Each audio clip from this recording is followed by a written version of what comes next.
दोस्तों आज सऊदी अरब में ईद हो गई है, इसलिए सबसे पहले तो आप सभी इस्लामिक भाई बहनों को ईद की मुबारकबाद। आपका दिल करे तो आप भी हमें कमेंट बॉक्स में ईद की मुबारकबाद लिख सकते हैं। आज 13 मई बरोज़ जुमेरात को सऊदी अरब सहित संयुक्त अरब अमीरात, कतर, कुवैत, बहरीन और अन्य कई देशों में ईद का त्यौहार खुशी के साथ मनाया गया है और ईद की नमाज पढ़ी गई है और लोग एक दूसरे को मुबारकबाद देने में लगे हुए हैं। दोस्तों जैसा कि आपको मालूम है कि भारत में ईद सऊदी अरब से एक दिन बाद मनाई जाती है, क्योंकि सऊदी अरब में रमज़ान का आगाज़ भारत से एक दिन पहले होता है। इस वजह से भारत में आज 30वां रोज़ा है और इंशाअल्लाह भारत में आज शाम को ईद का चांद दिखाई देगा और कल यानी कि 14 मई 2021 बरोज़ जुम्मा को ईद की नमाज अदा की जाएगी और ईद का त्यौहार मनाया जाएगा। अब दोस्तों आपके मन में एक और सवाल उठ रहा होगा कि क्या इस बार सऊदी अरब में ईद की नमाज ईदगाह में पढ़ी गई है या फिर पिछले साल की तरह ही लोग अपने अपने घरों में रहकर ईद की नमाज अदा की है।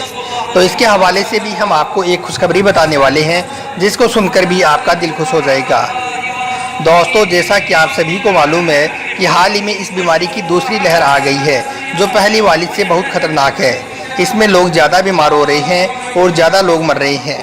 हमारे भारत में तो इसको लेकर हाहाकार मचा हुआ है, यानी कि हाल ही में भारत के बहुत बुरे हालात हैं, जिसकी वजह से भारत में एक बार फिर से लॉकडाउन लगाना पड़ा है, जिसके चलते भारत में ईद की नमाज पढ़ना भी मुश्किल लग रहा है। मगर आप यह जानकर हैरान रह जाओगे कि सऊदी अरब से यह बीमारी लगभग ख़त्म हो गई है। पैगंबर मोहम्मद सल्लल्लाहु अलैहि वसल्लम के शहर मक्का और मदीना से यह बीमारी पूरी तरह से ख़त्म हो गई है, यानी कि अब मक्का और मदीना में इस बीमारी का एक भी मरीज़ नहीं है और पूरे सऊदी अरब में भी फ़िलहाल इस बीमारी का मरीज़ ना के बराबर है।